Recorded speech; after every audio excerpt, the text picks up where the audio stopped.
తండ్రి నీకు వందనాలు, స్తోత్రం నాయన. జీవాధిపతి ఉదయకాలంలో ప్రభు మమ్మల్ని నీ మహాకనికరంతో మహాదయతో జ్ఞాపం చేసుకొని ఒక దినదినం ప్రాణభిక్ష పెడుతూ తండ్రి మమ్మల్ని ఆదరిస్తూ బలపరుస్తున్న తండ్రి నీకు స్తోత్రం అయ్యా.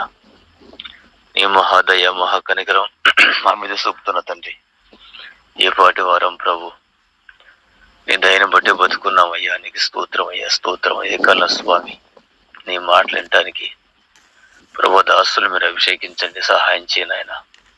అది ఆటంకం అభ్యంతరం తొలగించండి ప్రభు. మీరే బలపరుసయ్యా, నన్ను బలపరుస్తుంది సమస్తం చేయగల అపోస్తుల వలె స్వామి. మీరు బలపరిస్తే మేము బలపరచబడతాం ఆయన. నీ వాక్కు ద్వారా మమ్మల్ని నడిపించండి, మాకు ఆలోచన చెప్పండి, ఉపదేశం చేయండి, నడిపించండి ప్రభు. నీ మార్గం మమ్మల్ని మాకు చక్కగా విశదీకరించండి అయ్యా. మమ్మల్ని స్థిరపరచండి, బలపరచండి. లోకాన్ని, సాతాన్ని, పాపాన్ని ఎలా జయించాలో, శ్రమను ఎలా జయించాలో తండ్రి వాక్కు ద్వారా మాకు బయలుపరచండి. కూడి వచ్చిన పిల్లలందరిని పట్టుకొని నీకు వందనాలు చెల్లిస్తున్నాను. అందరినీ ప్రభు నీ వాక్కు ద్వారా దీవించమని, శావుకుని అభిషేకించమని యేసునామములో అడుగుతున్నాము తండ్రి, ఆమేన్. ప్రార్థించిన దైవజనులు రాబర్టయ్య గారికి వందనాలు. యేసయ్య కృప సమాధానములు మనందరికీ తోడై ఉండి నడిపించునుగాక. ఆమేన్. ప్రభు యొక్క ఆత్మ మంచి బోధకుడిగా మనందరికీ బోధించి నడిపించునుగాక. ఆమేన్. Praise lord. చూడండి నాన్న, మనందరం కూడా జీవగ్రంథంలో నుంచి మనం ఆమోసు పుస్తకాన్ని ధ్యానం చేస్తున్నాము. ఆమోసు పుస్తకంలో మనందరం కూడా నేర్చుకుంటున్నాము.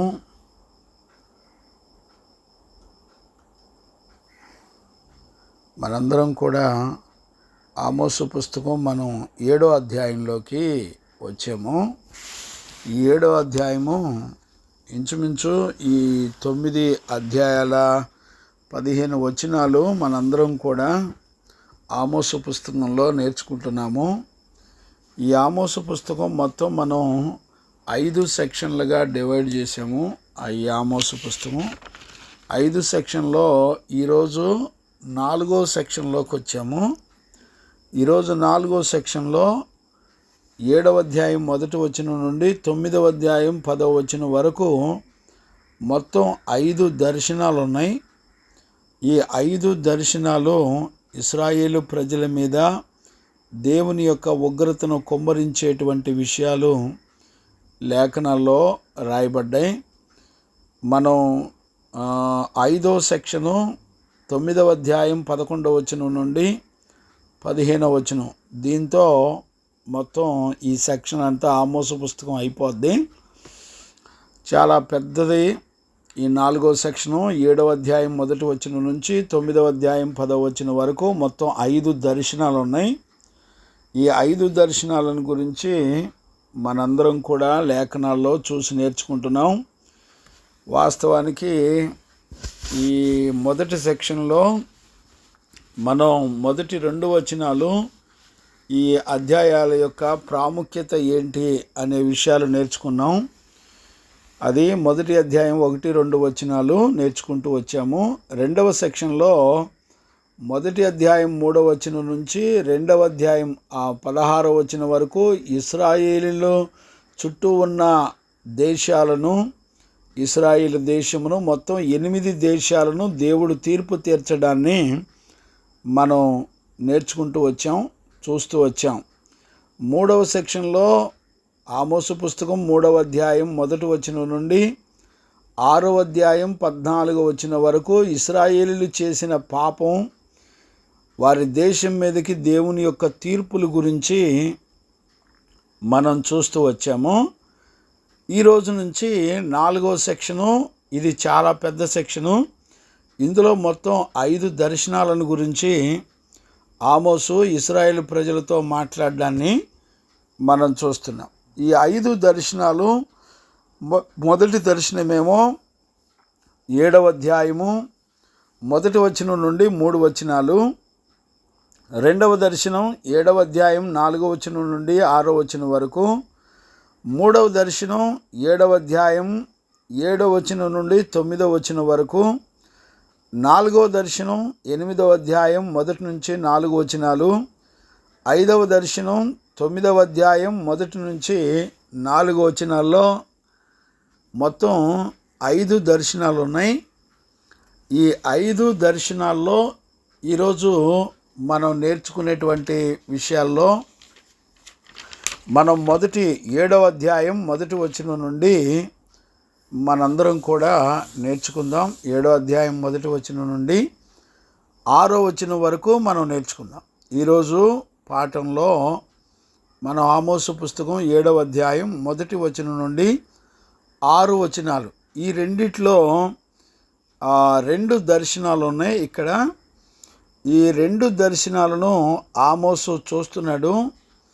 ఇక్కడ వీడియో ఉంది, ఆడియో ఉంది.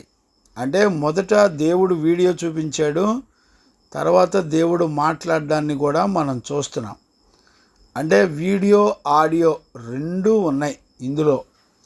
కాబట్టి మనందరం కూడా చాలా జాగ్రత్తగా మనం లేఖనాలను గ్రహించుకోవాలి, అర్థం చేసుకోవాలి. దేవునికి మహిమ కలుగునుగాక. Praise the Lord. ఇక్కడ నుంచి చాలా ప్రాముఖ్యమైనటువంటి పరిస్థితులను మనం చూడొచ్చు. ఇశ్రాయేలు ప్రజలంతా కూడా ఒక గర్విష్ఠుల వలె ఉన్నారు అనేటువంటి సత్యాన్ని మనం చూడొచ్చు. 6వ అధ్యాయంలో చూడండి అన్న, ఆమోసు పుస్తకం 6వ అధ్యాయంలో 7, 8 వచనాలను మనం ఒకసారి నేను జ్ఞాపకం చేయాలని అనుకుంటున్నాను. కాబట్టి చెరలోనికి ముందుగా పోవు వారితో కూడా వీరు చెరలోనికి పోదురు. అప్పుడు సుఖాసక్తులు చేయు ఉత్సవ ధ్వని గతించును. యాకోబు సంతతి వారికున్న గర్వము నాకు అసహ్యము. వారి నగరులకు నేను విరోధినైతిని గనుక వారి పట్టణములను వాటిలోని సమస్తమును శత్రువుల వశము చేసేదనని ప్రభు అయిన యెహోవా తన తోడని ప్రమాణము చేసెను. ఇదే దేవుడును సైన్యములకు అధిపతియగు యెహోవా. చూడండి, ఇక్కడ 6వ అధ్యాయంలో 7, 8 వచనాల్లో మనం ఏం చూస్తున్నామంటే ఇశ్రాయేలు ప్రజలు గర్విష్ఠులైపోయారు. అయితే నేను ప్రమాణం చేస్తున్నాను, నేను ఇశ్రాయేలుల మీదకి రప్పించవలసినటువంటి ఉగ్రత ఏమాత్రం కూడా ఆగదు, అది ఖచ్చితంగా దేవుని యొక్క ఉగ్రత కుమ్మరించబడుతుంది అనే సత్యాన్ని మనం ఇక్కడ చూడొచ్చు. కారణం ఏంటంటే వాళ్ళు గర్విష్ఠులై ఉన్నారు అనేటువంటి విషయాన్ని కూడా మనం చూడొచ్చు. అంటే గర్విష్ఠులుగా ఉండటం వలన 6వ అధ్యాయంలోకి వచ్చేపాటికి అసలు దేవుని కృప కానీ కనికరం కానీ మనం ఏమీ చూడం. అంటే విస్తారమైన దేవుని కృప మరి 2వ అధ్యాయం 6వ వచనం నుండి మరి 6వ అధ్యాయం 14 వచనాల వరకు ఇశ్రాయేలు ప్రజలను దేవుడు ఆమోసు ప్రవక్త ఇద్దరు కలిసి బతిలాడుతూ వచ్చారు. వాళ్ళ పాపాన్ని చూపిస్తూ వచ్చారు. అంతేకాకుండా వాళ్ళు ఎలాగా ఏ లోపాలు కలిగిన వారుగా ఉన్నారో దేవుడు మాట్లాడుతూ వారిని పశ్చాత్తాపంలోకి నడిపించడానికి సకల విధాలుగా దేవుని ఆత్మ ఆమోసు ప్రవక్త కూడా ప్రయాసపడ్డారు. ఇక 6వ అధ్యాయంలోకి వచ్చేపాటికి ఆయన కనికరం పూర్తిగా కనపడదు. ఇప్పుడు 7వ అధ్యాయంలోకి వచ్చేపాటికి ఇక్కడ మనకి కనపడేది ఏంటంటే ఇశ్రాయేలు ప్రజలు గుడ్డివారు, గ్రహించలేనివారు, కఠిన హృదయంలో అయిపోయిన వాళ్ళు, చెవిటి వాళ్ళు, చివరికి గర్విష్ఠులైపోయారు. ఇలా గర్విష్ఠులైపోయినటువంటి వారి మీదకి కేవలం దేవుని దయ కానీ, ఇంకా ఈ 7వ అధ్యాయంలో నుంచి మనం 9వ అధ్యాయం 10వ వచనం వరకు ఎక్కడా కూడా దేవుని యొక్క జాలి, కనికరం, దయ అనేది ఇశ్రాయేలీల మీద అసలు కనబడదండి. అంటే ఇక్కడ నుంచి ఏం కనపడుతుందంటే డైరెక్ట్గా వాళ్ళ మీదకి రాబోయే ఉగ్రతను గురించి మాట్లాడుతున్నట్టుగా మనందరం కూడా చూడొచ్చు. ఈ మాటను మనం చాలా జాగ్రత్తగా అర్థం చేసుకోవాలంటే ఇక్కడ నుంచి దేవుడు తీర్చినటువంటి తీర్పు ఇక ఆలస్యం చెయ్యదు. అంటే ఆయన తీర్పు చాలా సమీపంగా ఇశ్రాయేలు ప్రజల మీదకి రానై ఉంది అనేటువంటి సత్యాన్ని మనందరం కూడా ఇక్కడి నుంచి చూడొచ్చు. చూసారా, 6వ అధ్యాయంలో ప్రభు అయిన యెహోవా తన తోడని ప్రమాణం చేసేసాడు. నేను వారి మీదకి రప్పిస్తానన్నటువంటి నాశనాన్ని రప్పించక మానను అనేటువంటి విషయాన్ని ఖచ్చితంగా చెప్పేశాడు. గమనించారా, 6వ అధ్యాయంలో చెప్పాడు. 7వ అధ్యాయంలోకి వచ్చేప్పటికి 1, 2, 3 వచనాల్లో ఒక దర్శనం, 4, 5, 6 వచనాల్లో రెండవ దర్శనం. ఈ 2 దర్శనాలు కూడా ఒకే క్రమంలో ఒకే రకంగా ఉంటాయి. ఈ 2 దర్శనాలు చాలా దేవుని యొక్క మహా ఉగ్రతను గురించినటువంటి దర్శనాలుగా మనం చూడొచ్చు. గమనించారా, ఇది 7వ అధ్యాయం 1వ వచనం నుండి 9వ అధ్యాయం 10వ వచనం వరకు మొత్తం 5 రకాల దర్శనాలను మనం చూడొచ్చు. గమనించారా నాన్న, ఇక్కడ మనం చదువుకునేటువంటి 1వ వచనం నుంచి 3 వచనాల వరకు ఒక దర్శనం, 2వ దర్శనం 4వ వచనం నుండి 6వ వచనం వరకు. ఈ ఒక్కొక్క దర్శనంలో కామన్గా ఉండేటువంటి విషయాలను నేను క్లుప్తంగా చెప్తాను, దయచేసి అర్థం చేసుకోండి. కామన్గా ఉండేటువంటి విషయాలు ఏమున్నాయంటే, 1 దేవుని తీర్పు మరి ఇశ్రాయేలు ప్రజల మీదకి రావడాన్ని మనం చూస్తాం. 2వది ఆ దేవుని తీర్పు వలన ఎలా నాశనం అవుతారు ఇశ్రాయేలు ప్రజలు అనేది 2వదిగా మనం చూస్తాం. 3వది ఆమోసు ప్రవక్త దేవుని పాదాలు పట్టుకొని ఆ ఉగ్రత రాకుండా దయచేసి కనికరపడమని ప్రార్థించడాన్ని మనం చూడగలుగుతున్నాం. గమనించారా నాన్న, ఇక్కడ ఈ విషయాలు ఉంటాయి. అలాగే 4వది, ఇందులో దేవుడు పశ్చాత్తాపడతాడు. అంటే మొదటి 3 వచనాల్లో ఈ 4 లక్షణాలు చూడొచ్చు. 1, దేవుని యొక్క తీర్పు వస్తుంది. ఆ తీర్పు ఇశ్రాయేలు ప్రజల్ని ఎంతవరకు నాశనం చేస్తుందో చూపిస్తుంది. 3వది, ప్రవక్త యొక్క కన్నీటి ప్రార్థన, అలాంటి ఉగ్రత రానియొద్దయ్యా అని ప్రార్థించడం. 4వది, దేవుడు ఆ నీతిమంతుని యొక్క ప్రార్థన ఆలకించి ఉగ్రత రానియకుండా ఆపడం. చూడండి, అంటే 4 కార్యాలు జరుగుతున్నాయి ఇక్కడ. అంటే ఒక్కొక్క దర్శనంలో కామన్గా మనం చూడవలసినవి ఏంటంటే 4 కార్యాలు జరుగుతున్నాయి. 1, దేవుని యొక్క తీర్పు. 2వది, దానివల్ల దేవుని ఉగ్రత వలన వచ్చేటువంటి నాశనం. అలాగే ఆ నాశనాన్ని చూసినటువంటి ప్రవక్త కన్నీటి ప్రార్థన, ఆ ప్రార్థన ఆలకించి దేవుడు పశ్చాత్తాపడడం. ఈ 4 అంశాలు మనకి ఈ 1 వచనం నుండి 3 వచనాల వరకు, 4 నుంచి 6 వచనాల వరకు కనబడుతుంది. నేను చదువుతాను, చూడండి. మొదటి 3 వచనాలు చదువుతాను, ఆ తర్వాత 4 నుంచి 6 వచనాల వరకు మనందరం కూడా చూసి దేవుని లేఖనాల్లో నేర్చుకుందాం. దేవుని యొక్క ఆత్మ, ప్రభు అయిన యేసుక్రీస్తు యొక్క ఆత్మ మనందరికీ చక్కగా బోధించి నడిపించునుగాక. ఆమెన్. చూడండి నాన్న, నేను చదువుతున్నాను. ఆ కడవరి గడ్డి మొలిచినప్పుడు ప్రభు అయిన యెహోవా మిడతలను పుట్టించి దర్శన రీతిగా దానిని నాకు కనపరిచెను. ఆ గడ్డి రాజునకు రావలసిన కోత అయిన తరువాత మొలిచినది. 2వ వచనం, నేను మొలిచిన పచ్చికంతయు ఆ మిడతలు తెలివేసినప్పుడు ప్రభు అయిన యెహోవా దయచేసి క్షమించుము, యాకోబు కొద్ది జన్మ గలవాడు, అతడేలాగు నిలుచును అని నేను మనవి చేయగా యెహోవా పశ్చాత్తాపడి అది జరగదని సెలవిచ్చెను. చూడండి, ఇక్కడ ఒక దర్శనాన్ని చూస్తున్నాడు. ఈ 3 వచనాల్లో ఆమోసు ఒక దర్శనాన్ని చూస్తున్నాడు. ఆ దర్శనంలో ఏం కనబడుతుంది? ఆ దర్శనంలో కనబడేది ఏంటంటే ఒక పంట, గడ్డి అంటే గడ్డి కాదండి, పంట. అది మొదటి పంట ఆ, రాజునకి ఇచ్చేయాలంట. అంటే రాజు ఆ దేశం యొక్క ప్రజల భద్రతను చూస్తాడు గనక ఆ దేశంలో మొదటి పంట రాజుకి ఇచ్చేయాలి. రెండవ పంట ప్రజలు, అలాగే పశువులు, వారికి ఇవ్వబడిన పశువులు అన్నీ కూడా తిని బతకాలి. అంటే రెండవ పంట అనేది ఇశ్రాయేలీలకి చాలా ప్రాముఖ్యమైనటువంటి పంట. ఇప్పుడు మొదటి పంట పండింది, రాజుగారికి ఇచ్చేశారు.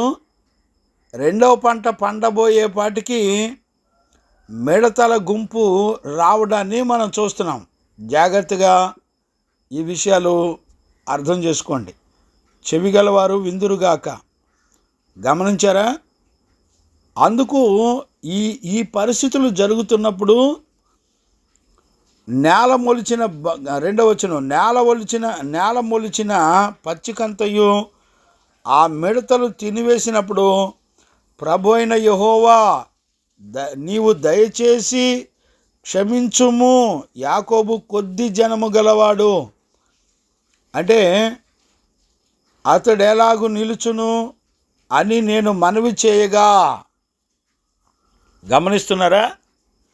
అంటే ఇక్కడ మనకు అర్థం కావలసింది ఏంటంటే, పశ్చాత్తాపడవలసినటువంటి ఇశ్రాయేలు ప్రజలు పశ్చాత్తాపడతల్లా. వాళ్ళకి ఎన్నిసార్లు చెప్పినా వాళ్ళ ధీమా ఏంటంటే, మేం ప్రార్థనకి వెళ్తున్నాం, మేము బేతేలుకి వెళ్తున్నాం, గిల్గాల్కి వెళ్తున్నాం, బేర్షబాకి వెళ్తున్నాం, మేము ప్రార్థన చేస్తున్నాం, దశంభాగాలు ఇస్తున్నాం, కోడెలను బలిస్తున్నాం, మేము ఆయనకి ఇష్టమైన కార్యాలు చేస్తున్నాం, మమ్మల్ని దేవుడు నశింపచేయడు, మా పక్షంగా ఏదైనా శ్రమ కలిగితే దేవుడే వచ్చి కాపాడుతానని వాగ్దానం చేశాడు, కాబట్టి ఆయన నమ్మదగినవాడు, మా జీవితాల్లో మాకేమీ కాదు అని వాళ్ళ సంఘములో ఉన్న సంఘ పెద్దలు, ఆ గ్రామంలో ఉన్న పెద్దలందరూ కూడా ప్రజలందరికీ చెప్పడాన్ని మనం చూస్తున్నాం. అంటే బాగా ధనికులు, గొప్పవాళ్ళు అనబడిన వాళ్ళంతా కూడా ఈ ప్రవక్త ఇలానే చెప్తాడు, మనకి ఎలాంటి ఉగ్రత రాదు, మనకి ఏం కాదు, మనం ఏమి ఆలోచించక్కర్లేదు, మనం బాధపడక్కర్లేదు, మన మీదకి ఎలాంటి ఉగ్రత రాదు, ఎందుకంటే మనం దశంభాగాలు ఇస్తున్నాం, బలులు అర్పిస్తున్నాం, మనం అన్ని పనులు చేస్తున్నాము, దేవుడు కోరుకున్నట్టుగా మంచిగా పాటలు పాడుతున్నాం, దేవాది దేవుని స్తుతిస్తున్నాం అని చెప్పుకుంటున్నారు. బిడ్డలారా, గత సెక్షన్లో ఈ విషయాలన్నీ కూడా దేవుని ఆత్మ తేటగా మాట్లాడింది. దయచేసి మీరు వినండి, నిర్లక్ష్యంగా ఉండొద్దు. రాసుకునే వాళ్ళు రాసుకోండి, సోమర్తనంగా వినొద్దు, నిద్రమత్తులో ఉండి వినొద్దు. దయచేసి ఇది మనలను బ్రతికించే జీవవాక్యం. భవిష్యత్తులో ఆ రోజున ఇశ్రాయేలు ప్రజల్లో ఏ విషయాలైతే జరిగినాయో నేటి దినాన కూడా అవే విషయాలు జరుగుతున్నాయి. దయచేసి నేను మిమ్మల్ని బతిమలాడుకుంటున్నాను, అయ్యలారా కనికరపడండి. ఖచ్చితంగా దేవుని యొక్క కనికరాన్ని, కృపను ఆయన దాటిపోక మునిపే మనం ఆయన పాదాలు పట్టుకుంటే ఎంతో మంచిది అనేటువంటి సత్యాన్ని ఖచ్చితంగా మనందరం కూడా గుర్తుపట్టాలి. దేవునికి మహిమ కలుగునుగాక. కాబట్టి వాక్యం వింటున్న దేవుని పిల్లరా, చూడండి, ఈ 4 అంశాలు జరుగుతున్నాయి. ఒకటి, దేవుని తీర్పు జరుగుతుంది. రెండవది, వాళ్ళ మీదకి వచ్చే నాశనాన్ని చూస్తున్నాడు. మూడవది, ఆమోసు మరి యాకోబు చాలా కొద్దివాడు, అయ్యా దయచేసి నీ కోపం అతని మీదకి రానియొద్దు అని బతిమలాడుకోవడాన్ని మనం చూస్తున్నాం. అంతేకాకుండా దేవుడు పశ్చాత్తాపడి మరలా కనికరంతో ఆయన మరలా కనికరపడ్డాన్ని, పశ్చాత్తాపడ్డాన్ని మనం చూస్తున్నాం. అంటే ఈ 4 కార్యాలు ఇక్కడ కామన్గా చూస్తున్నాం. ఇక్కడ మనం గమనించవలసినటువంటి అతి ప్రాముఖ్యమైనటువంటి విషయం ఏంటంటే, ఆ దర్శనాన్ని చూస్తున్న మరి ఆమోసు గుండె పగిలిపోయి భయపడుతున్నాడు. అంటే ఇక్కడ వీడియో ఉంది, వాయిస్ ఉంది, 2 ఉన్నాయి. ఈ వీడియోని కనులారా చూస్తున్నప్పుడు ఆమోసు గడగడ గడగడ వణికిపోతున్నాడు.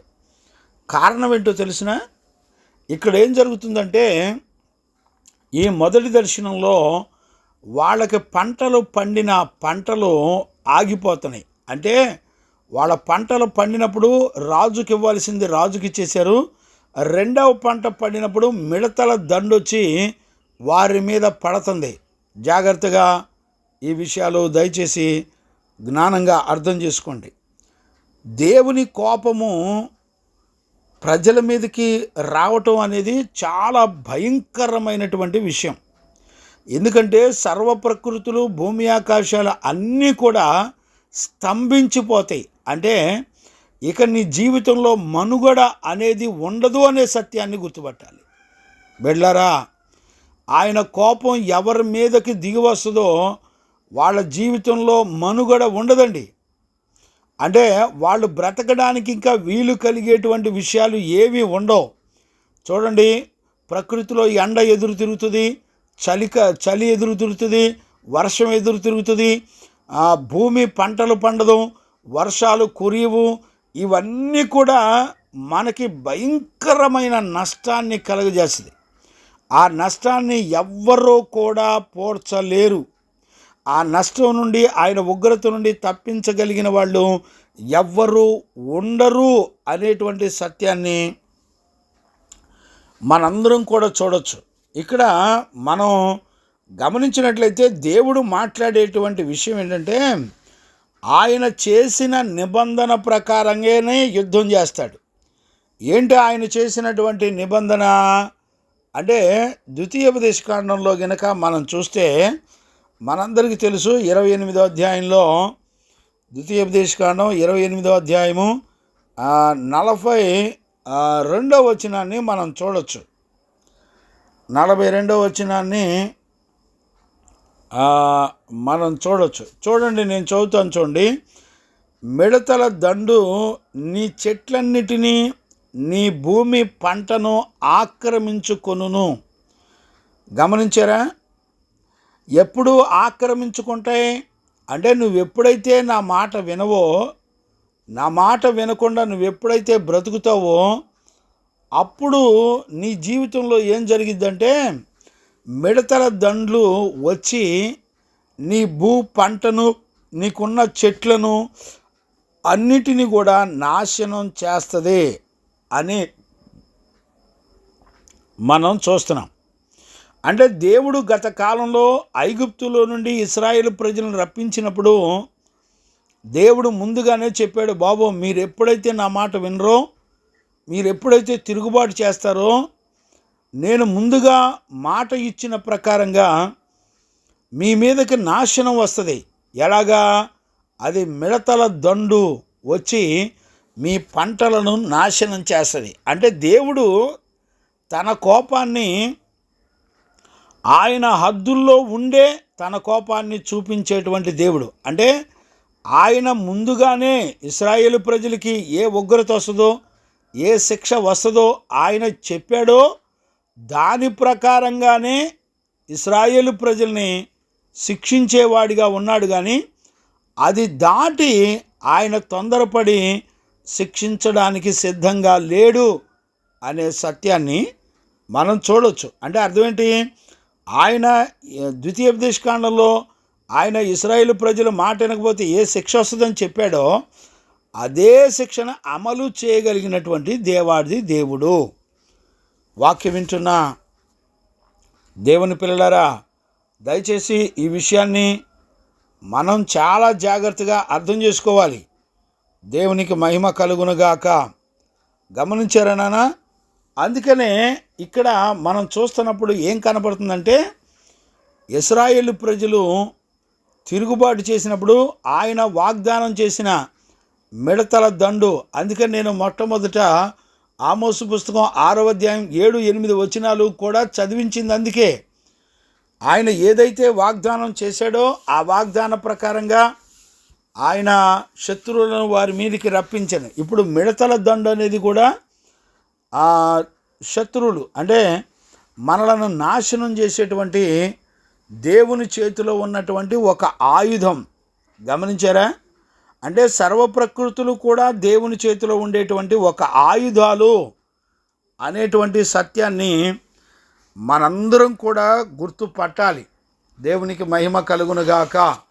Praise the Lord. ఇక్కడ మనకు అర్థమవుతున్నటువంటి విషయం ఏంటంటే, ఇశ్రాయేలు ప్రజల మీదకి శిక్ష వస్తుంటే దాని ఉగ్రతను తెలిసినటువంటి ఆమోసు ఏడుస్తున్నాడు, ప్రార్థన చేస్తున్నాడు. దేవుడు నీతిమంతుని ప్రార్థన వెంటనే ఆలకించి అలా జరగదు అని మాట ఇచ్చాడు. ఆమోసు పుస్తకంలో చూడండి, నేలను మొలిచినటువంటి పచ్చికంతయు 7వ అధ్యాయం 2వ వచనం చదువుతున్నాను. ఆమోసు పుస్తకం. మిడతలు తినివేసినప్పుడు ప్రభువైన యెహోవా నీవు దయచేసి క్షమించుము. చూడండి, ప్రభువైన యెహోవా అనే మాటకు అర్థం ఏంటంటే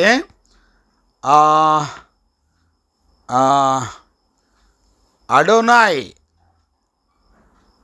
అనేటువంటి మాట అంటే హీబ్రూలో అదోనాయ్ అనే మాట ప్రభువైన యెహోవా అంటే అదోనాయ్ అనే మాట అర్థం హీబ్రూలో. అంటే వీళ్ళు నీతిమంతులు ప్రార్థిస్తున్నప్పుడు చూడండి, ఆమోసు ప్రార్థించాడు, దేవుడు వెంటనే ఆలకించాడు. వెంటనే ఆయన చేయతలించినది చేయకుండా ఆయన పశ్చాత్తాపడి మనసు మార్చుకున్నాడు. ఇక్కడ టెక్స్ట్ ఏంటంటే ఆయన పశ్చాత్తాపడడం అంటే ఏంటో కూడా మనం ఈరోజు చూద్దాం. అసలు ఆయన ఎందుకు పశ్చాత్తాపడతాడు?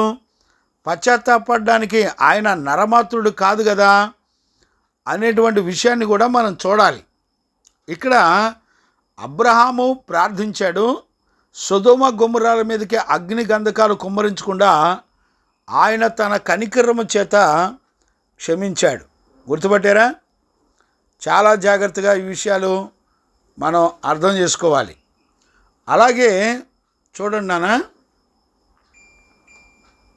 అలాగే మనం చూస్తే మోషే కూడా ఇశ్రాయేలు ప్రజల మీదకి ఉగ్రత వస్తున్నప్పుడు వాళ్ళు దూడబొమ్మను చేసుకొని ఆరాధించినప్పుడు ఇశ్రాయేలు ప్రజలు కూడా తిరుగుబాటు చేసినప్పుడు మోషే అడ్డుపడి ప్రార్థించినప్పుడు మోషే మాట విని తన మనసు తిప్పుకొనెను అని రాయబడింది.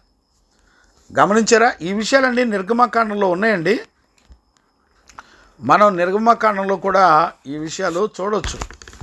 నిర్గమకాండంలో 32వ అధ్యాయంలో ఉంటుంది. నేను చదువుతాను చూడండి. నిర్గమకాండం 32వ అధ్యాయం 12, 13 వచనాలు, 14 వచనాలు అనుకుంటాను. నేను చూస్తున్నాను చూడండి. ఆయన కొండలలో వారిని చంపునట్లు, భూమి మీద నుండి వారిని నశింపచేయనట్లు, కీడు కొరకే వారిని తీసుకొని పోయేనని ఐగుప్తీయులు ఎలా చెప్పుకొనవలెను? నీ కోపరాగ్ని నుండి మళ్ళుకొని నీవు నీ ప్రజలకు ఈ కీడు చేయక దానిని గూర్చి పశ్చాత్తాపడము. నీ సేవకుడైన అబ్రహాము, ఇస్సాకు, యాకోబు, ఇశ్రాయేలును జ్ఞాపకం చేసుకొనుము. నీ వారితో ఆకాశ నక్షత్రముల వలె మీ సంతానము అభివృద్ధి చేసి నేను చెప్పిన ఈ సమస్త భూమిని మీ సంతానమునికిచ్చేదనియు వారు నిరంతరము దానిలోనికి హక్కుదారులవుదురనియు వారితో నీవు తోడని ప్రమాణము చేసి చెప్పితివనెను. చూసారండి, అంతటా యెహోవా తన ప్రజలకు చేయదలిచినది చెప్పిన కీడును గూర్చి సంతాపపడెను. గమనించారా? మోషే బతిమలాడుతున్నాడు. గమనించారా? అలాగే మనం జీవగ్రంథంలో చూస్తే చాలామంది పరిశుద్ధులు, ఇర్మియా కూడా ఇశ్రాయేలు ప్రజల మీదకి దేవుని కోపాగ్ని దిగి వస్తున్నప్పుడు ఆయన అనేక పర్యాయాలు ఇర్మియా అడ్డుపడి ఏడ్చాడు. అంతేకాదండి, దానియేలు కూడా అనేక పర్యాయాలు దేవుని పాదాలు పట్టుకొని ఏడ్చాడు. తన ప్రజల కొరకు తన ప్రజలు చేసిన పాపం నా పాపంగా ఎంచయ్యా అని క్షమించమని దానియేలు కూడా ప్రార్థన చేశాడు. అలాగే కొత్త నిబంధనలో అపోస్తులు కూడా ప్రార్థన చేశారు, అయ్యా నా ప్రజలను క్షమించండి అని అనేక పర్యాలు ప్రార్థించినట్లుగా, పరిశుద్ధులు ప్రార్థించినట్లుగా మనం దేవుని యొక్క లేఖనాల్లో మనం చూస్తున్నాం. బిడ్డలారా, ఏ ఉగ్రతైనా ఆగాలి అంటే నీతిమంతులు అడ్డుపడి ప్రార్థన చేస్తే దేవుడు తన ఉగ్రతను ఆపుతాడు. కానీ మాట వినని ప్రజల మీదకి కొంతకాలం ఆయన ఆలస్యం చేస్తే చేయొచ్చు నీతిమంతుల ప్రార్థనను బట్టి. కానీ ఆయన తలంచిన ఉగ్రత మాత్రం మన మీదకి రాక తప్పదు. మనం చేసిన పాపానికి శిక్ష మాత్రం తప్పదు. ఈ రోజున ప్రజలందరికీ సేవకులు దుర్బోధలు చేసేవాళ్ళు ఎక్కువైపోయారు. ఏం కాదు, నువ్వేం చేసినా కూడా దేవుడు కనికరపడతాడు, క్షమిస్తాడు, నీకేం ఇబ్బందులు లేదు అని చెప్పేవాళ్ళు ఎక్కువైపోయారు. బిడ్డలారా, ఒకవేళ నీతిమంతులు ప్రార్థించినప్పుడు దేవుడు వాళ్ళ ప్రార్థన ఆలకించి ఉగ్రతను వెంటనే రానికుండా అడ్డుపడితే అడ్డుపడవచ్చు, ఆయన కనికరపడితే కనికరపడవచ్చు. కానీ శిక్షా విధి మాత్రం తప్పించుకోవడానికి వీలు లేదు అనేటువంటి విషయాన్ని కూడా మనందరం కూడా గుర్తుపట్టాలి. అంటే ఇప్పుడు మనకు అర్థమవుతున్నటువంటి విషయం ఏంటి? మిడతల దండు వచ్చేస్తుంది.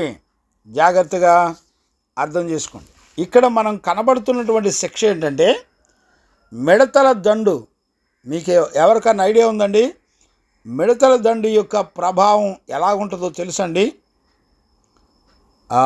మీకు ఐడియా ఉందో లేదో నాకు తెలీదు. పోనీ మీకు ఐడియా లేకపోతే ఏవేలు పుస్తకంలో నేను ఆ సంగతులన్నీ కూడా చూపిస్తాను, చూడండి.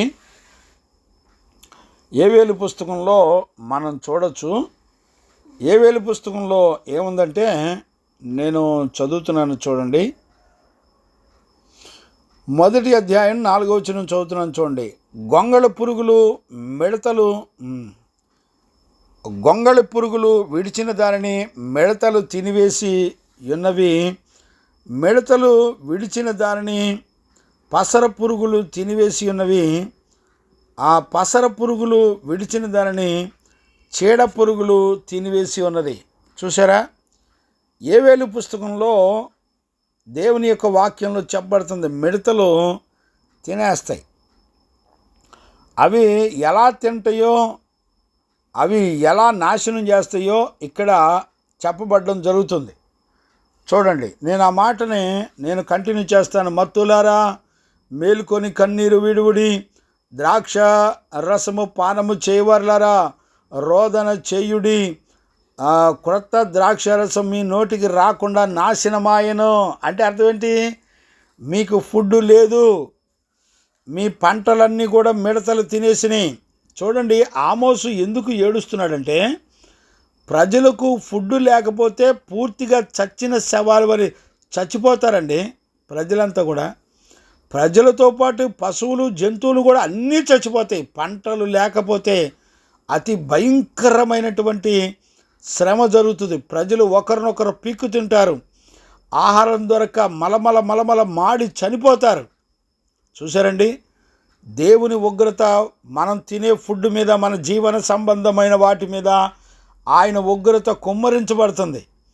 ప్రభు అంటున్నాడు, మత్తులారా మీరు కన్నీరు విడిచి.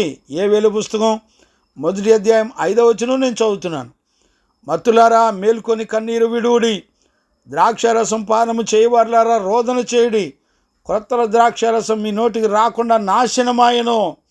లెక్కలేని బలమైన జనాంగము నా దేశము మీదికి వచ్చినది.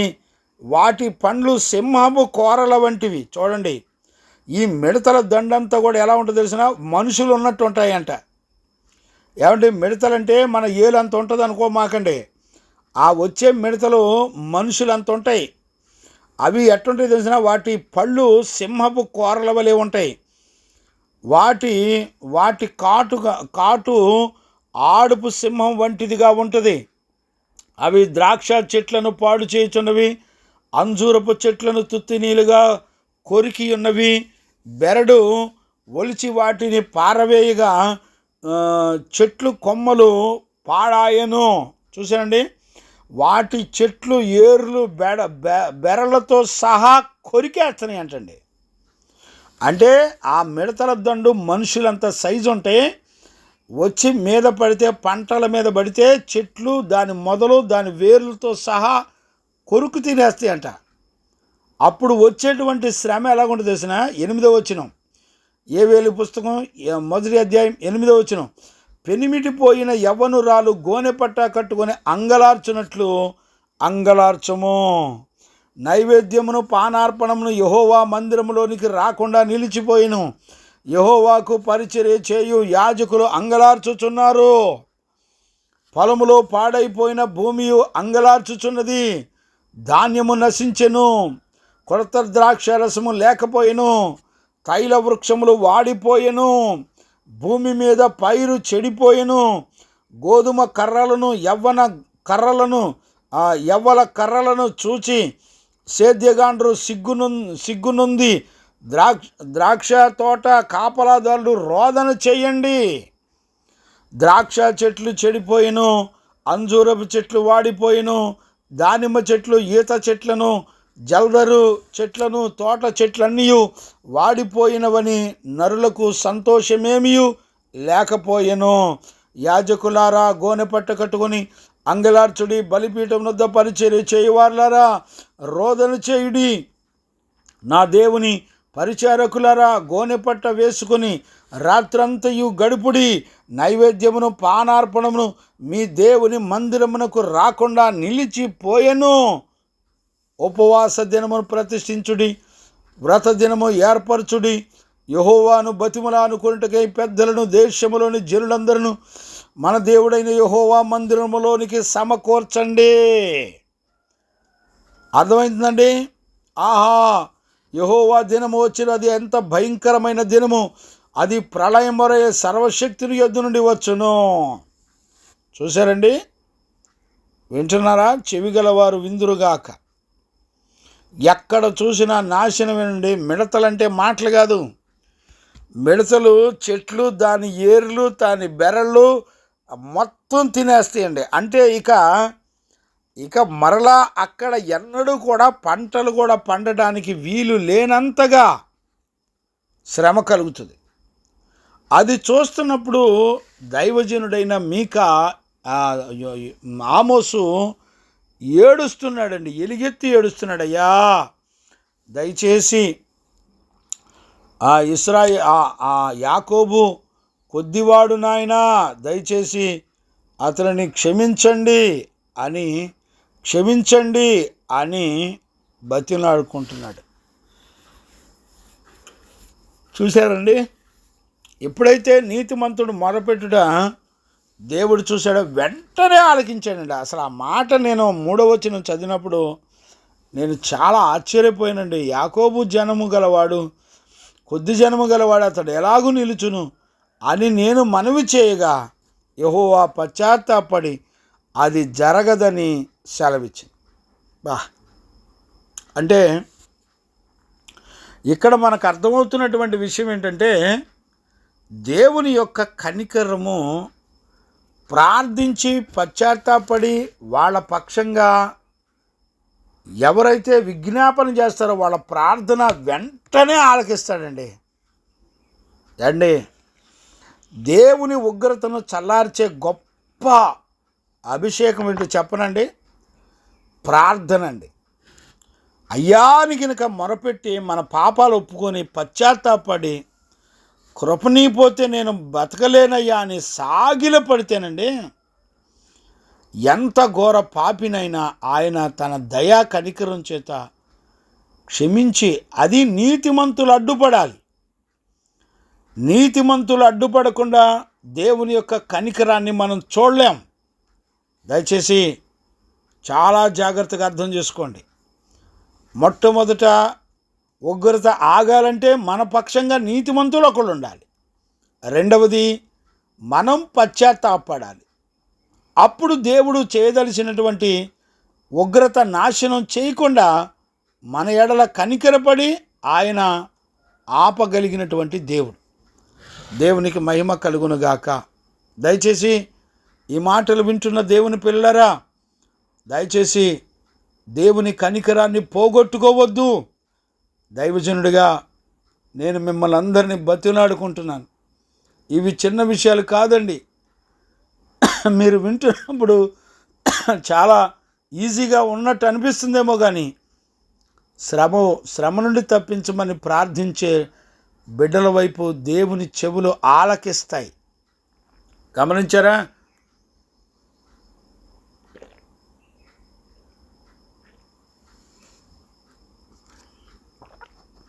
దయచేసి ఈ విషయాలు జ్ఞానంగా అర్థం చేసుకోవాలని దైవజనుడిగా నేను మనవి చేస్తున్నాను. చూడండి నాన్న, 4వది మనం 3వ వచనం ధ్యానం చేద్దాం. పశ్చాత్తాపడడం అనేది ఏంటో అది కూడా ధ్యానం చేద్దాం. చూడండి, నేను 4వది కూడా చదువుతున్నాను. చూడండి, మరియు అగ్ని చేత దండింపవలనని అగ్ని రప్పించి ప్రభు అయిన యెహోవా దానిని దర్శన రీతిగా నాకు కనపరిచిన. అది వచ్చి అగాధమైన మహాజలములను మింగివేసి స్వాస్యమును మింగ మొదలుపెట్టినప్పుడు ప్రభు అయిన యెహోవా యాకోబు కొద్ది జనము గలవాడు, అతడెలాగూ నిలుచును మానివేయమని నేను మనవి చేయగా ప్రభు అయిన యెహోవా పశ్చాత్తాపడి అదియు జరగదని సెలవిచ్చాను. వింటున్నారా? మొదటి దర్శనంలో 3 వచనాల ద్వారా మాట్లాడాడు. 2వ దర్శనంలో కూడా 3 వచనాల ద్వారా దేవుడు మాట్లాడుతున్నాడు. దయచేసి ఈ విషయాలు చాలా జాగ్రత్తగా అర్థం చేసుకోవాలని దైవజనుడిగా నేను మిమ్మల్ని బతిలాడుకుంటున్నాను. 2 సేమ్. అక్కడేమో మిడతలు, ఇక్కడేమో అగ్ని. ఇక్కడ చూడండి, 2వ దర్శనంలో అతి ప్రాముఖ్యమైనటువంటి విషయాన్ని మనం చూడొచ్చు. ఏంటో తెలిసిన, ఈ 2వ దర్శనంలో అగ్నిని మనం చూస్తున్నాం. చూడండి,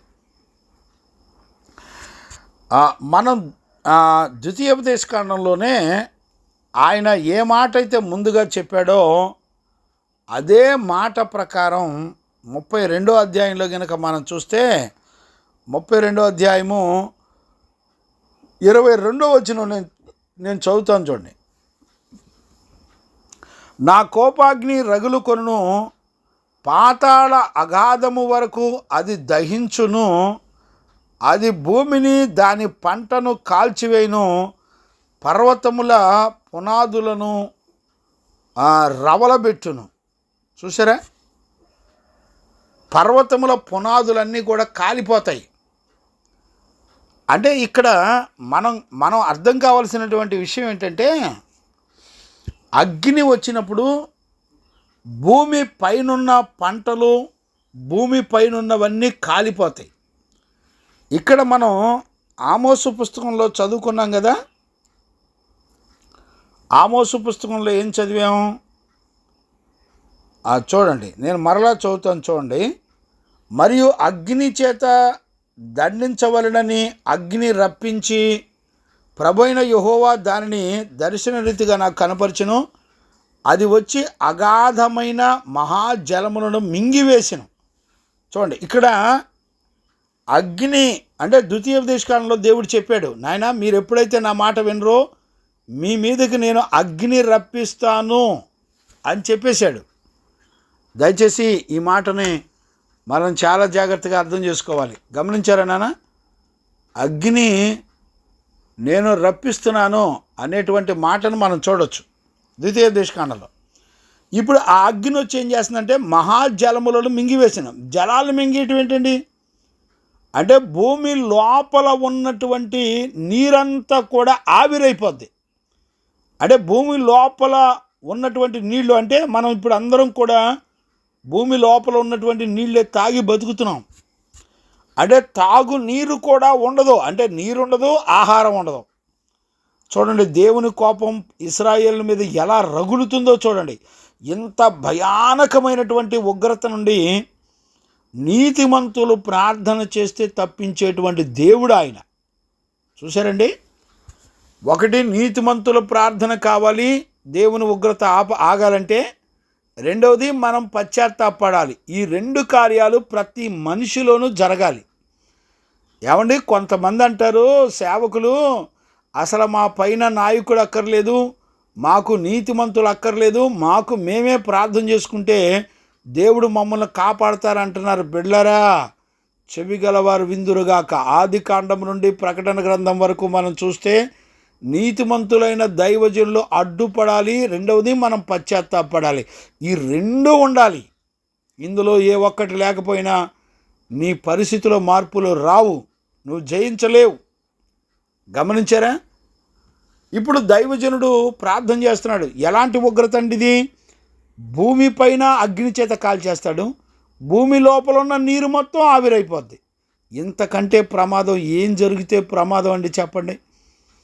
భూమండలం మీద భూమి కింద నీళ్లు గనక లేకపోతే ఈ రోజున బెంగళూరులో, హైదరాబాదులో చూడండి, నీళ్లు ఆవిరైపోయి భూమిలో నీళ్లు లేక కట్టబడిన బిల్డింగ్లు, అపార్ట్మెంట్లు మొత్తం విడిచిపెట్టి వెళ్ళిపోతున్నారు ఎవరు కాళ్లే. రాష్ట్రాలు, దేశాలు విడిచిపెట్టి నీళ్లున్న ప్రాంతాలకు వెళ్ళిపోతున్నారు. వాక్యం వింటున్న దేవుని పిల్లరా, ఒక దైవజనుడిగా నేను మిమ్మల్ని బతిలాడుతున్నాను, జాగ్రత్త. భూమి లోపల నీళ్లు రావటంలా, ఒకవేళ వచ్చిన ఉప్పు నీళ్ళు వస్తున్నాయి, మనుషులు తాగటానికి కూడా వీలు లేని పరిస్థితులు. ఇక్కడ చూడండి, దర్శన రీతిగా ఆయన కనపరిచి ఇది వచ్చి అగాధమైన మహాజలములను మింగివేసిను, స్వాస్యమును మింగ మొదలుపెట్టిను. స్వాస్యం అంటే ఏంటి? పంటలు, పొలాలు, ఇళ్ళు, వాకిళ్ళు, ఇవన్నీ కూడా అగ్ని చేత కాల్చబడుతున్నాయి. వింటున్నారా? దైవజనుడు 5వ వచనంలో, ఆమోసు పుస్తకం 7వ అధ్యాయం 5వ వచనంలో దైవజనుడు ప్రార్థన చేస్తున్నాడు. ప్రభు అయిన యెహోవా, యాకోబు కొద్ది జన్మ గలవాడు, అతడు ఎలాగూ నిలుచును, మానివేయమని నేను మనవి చేయగా, యెహోవా ప్రభు అయిన యెహోవా పశ్చాత్తాపడి అది జరగదని సెలవిచ్చెను. 6వ వచనం. గమనించారా? ఈ రోజున వాక్యం వింటున్న దేవుని పిల్లల, ఈ ఉదయకాలంలో మనందరం కూడా గుర్తుపట్టవలసినటువంటి అతి ప్రాముఖ్యమైనటువంటి విషయం ఉంది. దేవుడు పశ్చాత్తాపడతాడా అండి? ఈ మాట మనం చాలా జాగ్రత్తగా అర్థం చేసుకోవాలి. అసలు దేవుడు పశ్చాత్తాపడతాడా? బైబిల్లో దేవుడు పశ్చాత్తాపడుటకు నరమాత్రుడు కాడు అని లేఖనాలు ఉన్నాయి. గమనించారా? ఎక్కడుందో తెలిసిన సంఖ్యాకాండంలో మనం చూడొచ్చు. సంఖ్యాకాండంలో 23వ అధ్యాయము 19వ వచనాన్ని మనం చూడొచ్చు. నేను చదువుతున్నాను చూడండి. దేవుడు అబద్ధమాడుటకు ఆయన మానవుడు కాడు, పశ్చాత్తాపడుటకు ఆయన నరపుత్రుడు కాడు, ఆయన చెప్పినది చేయకుండానా, ఆయన మాట ఇచ్చి స్థాపించకుండునా. చూసారా ఏమని అడుగుతున్నాడు?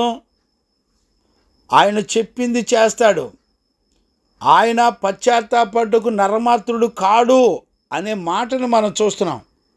అంటే అర్థం ఏంటి? ఇక్కడ మనకు అర్థం కావాల్సినటువంటి విషయం ఏంటంటే, నరుని యొక్క పశ్చాత్తాపం వేరు, దేవుని యొక్క పశ్చాత్తాపం వేరు.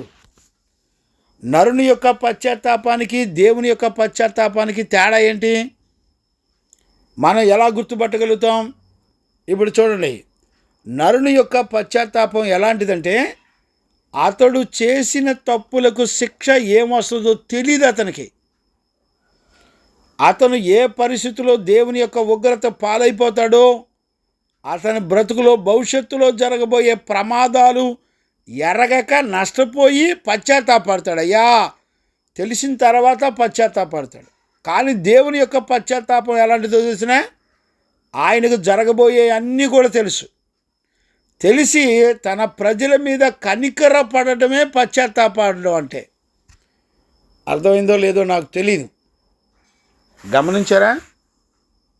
పోనీ నేను ఒక మాట నేను చదువుతాను చూడండి. పోనీ ఏస్కేలు పుస్తకం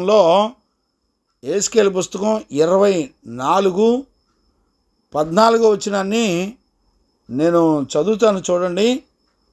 అంటే అర్థమవుతుంది. యెహోవానైన నేను మాట ఇచ్చి ఉన్నాను, అది జరుగును, నేనే నెరవేర్చేదను, నేనే వెనుక తీయను, కనికరింపను, పశ్చాత్తాపడను. నీ ప్రవర్తనను బట్టి, నీ క్రియలను బట్టి నీకు శిక్ష విధింపబడును. ఇదే యెహోవా వాక్కు. గమనించారా?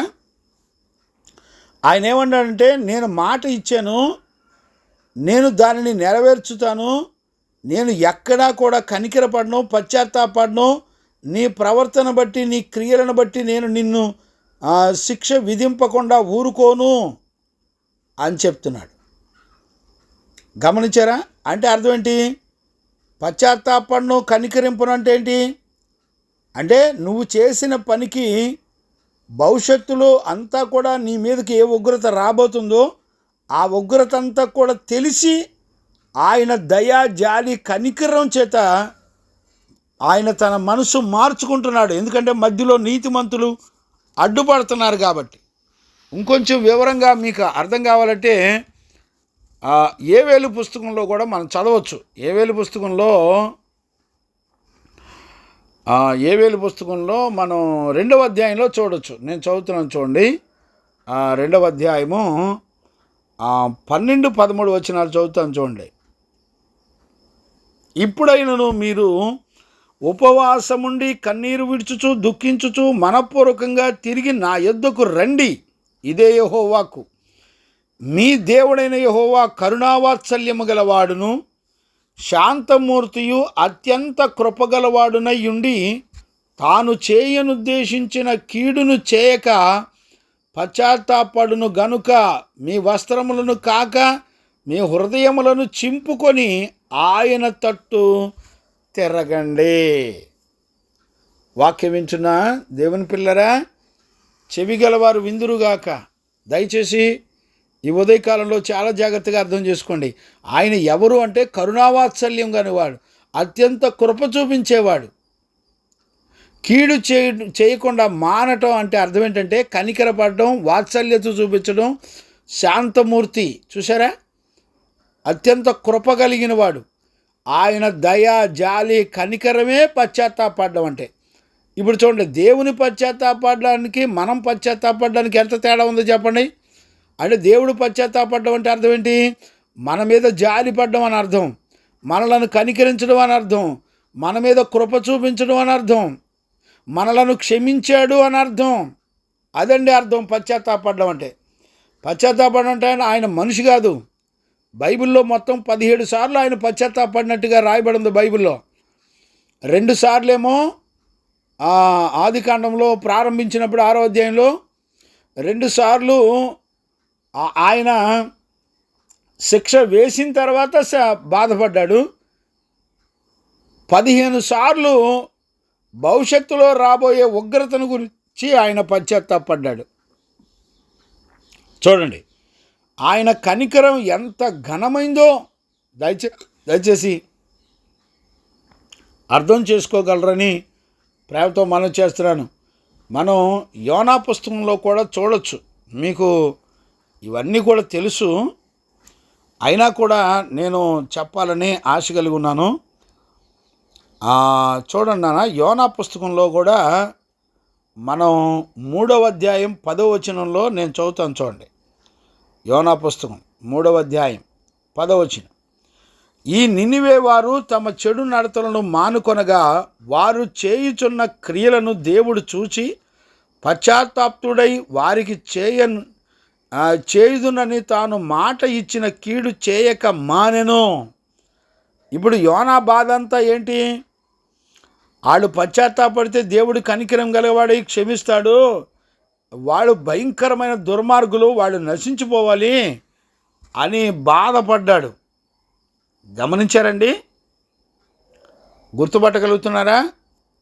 ఇక్కడ 4వ అధ్యాయం 2వ వచనంలో కూడా సేమ్ అదే మాట మనం చదవచ్చు. యెహోవా, నేను నా దేశమందుండగా ఇట్లు జరుగునని నేను అనుకుంటుని కదా, అందువలననే నీవు కటాక్షమును, జాలిని, బహుశాంతమును, అత్యంత కృపయు గలవాడనయుండి పశ్చాత్తాపడి కీడు చేయక మానుదునని నేను తెలుసుకొని దానికి ముందుగానే తర్షీషునకు పారిపోతిని.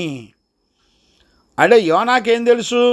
ఈ దుర్మార్గులు గినక మనసు మార్చుకొని వాళ్ళు గినక పశ్చాత్తాపడితే దేవుని యొక్క కనికరము, ఒక నీతిమంతుడు అడ్డుపడితే చూడండి, ఒక నీతిమంతుడైన యోనా వెళ్ళి ఆ ప్రకటన చేసినప్పుడు ఆ మాట విని మనసు మార్చుకొని పశ్చాత్తాపడితే దేవాది దేవుడు క్షమిస్తాను అని చెప్పడాన్ని మనం చూస్తున్నాం.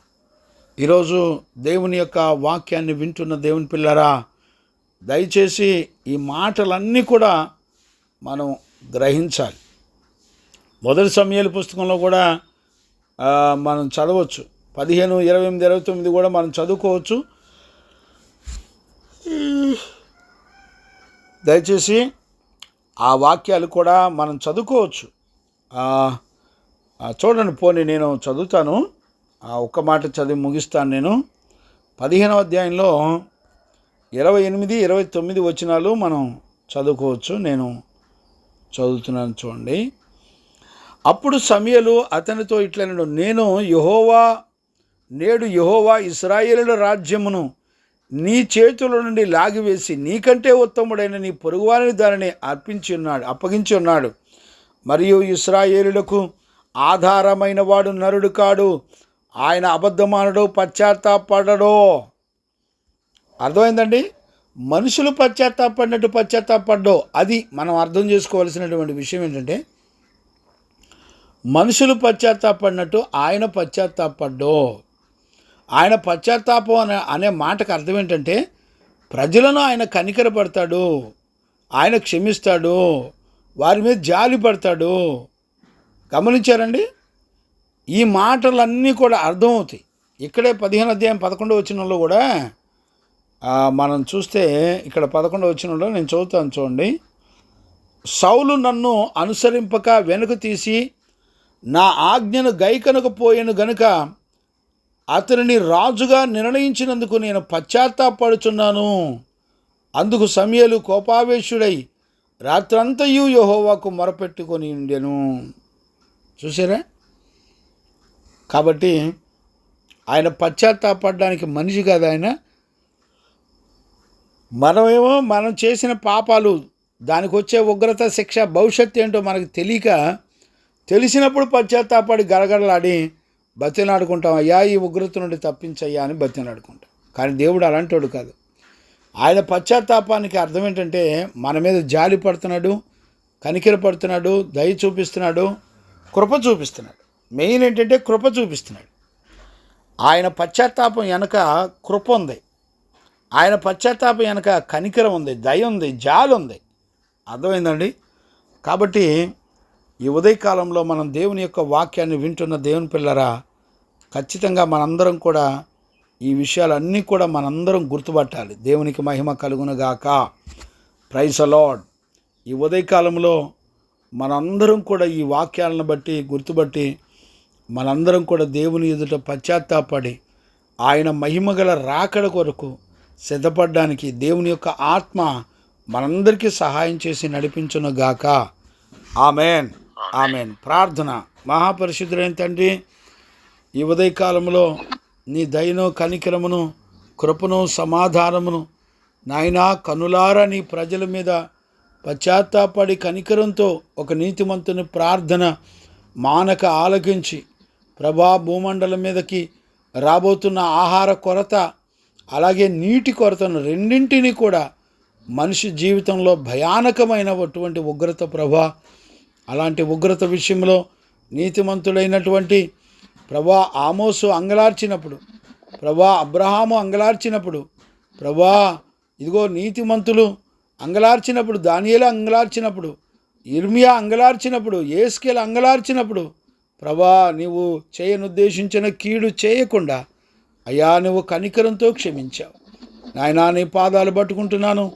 ఆ రోజున ఇశ్రాయేలు ప్రజల మీదకు ఉగ్రత వస్తున్నప్పుడు నీతిమంతులు అడ్డుపడుతూ వచ్చారు నాయన. భూమండలం మీద నీతిమంతులు ఉండబట్టే మేమందరం కూడా కనికరించబడుతున్నాం. మా మీదకి రావలసిన ఉగ్రత ఆలస్యం చేస్తుంది, మేము మనసు మార్చుకోవడానికి ఎదురు చూస్తుంది అయ్యా. ఒకవేళ నీతిమంతులు కన్నీరు కార్చి ప్రార్థించకపోతే ఆ ఉగ్రతలు నాశనం చేస్తే ఏవేలు పుస్తకంలో చదువుకున్నాం. ఆ మనుషులంతటి మిడతలు నాయన, చెట్లు, ఏరులు, బెరళ్ళు అన్నీ తినేస్తున్నాయి నాయన. ప్రభా ఎంత ఘోరం. ఆహారం, నీరు లేకపోతే ఇదిగో భూమండలం మీద అగ్ని కుమ్మరించినప్పుడు భూమి పైన, భూమి లోపల ఉన్న నీరు కూడా మింగివేస్తుంది అగ్ని అని ప్రభా నీ లేఖనాలు చెప్తున్నాయి. నువ్వు ఇశ్రాయేలు ప్రజలకు ముందుగా ఏ వాగ్దానం చేసావో ఆ ప్రకారంగానే తీర్పు తీరుస్తూ వచ్చావు నాయన. అధికమైన కోపం చూపించకుండా నువ్వేది ద్వితీయోపదేశకాండంలో చెప్పావో దానినే నెరవేరుస్తూ వచ్చావు నా ప్రభువా. నా బిడ్డలు ఆయన ఆ రోజున ఇశ్రాయేలు ప్రజలను శిక్షించావు.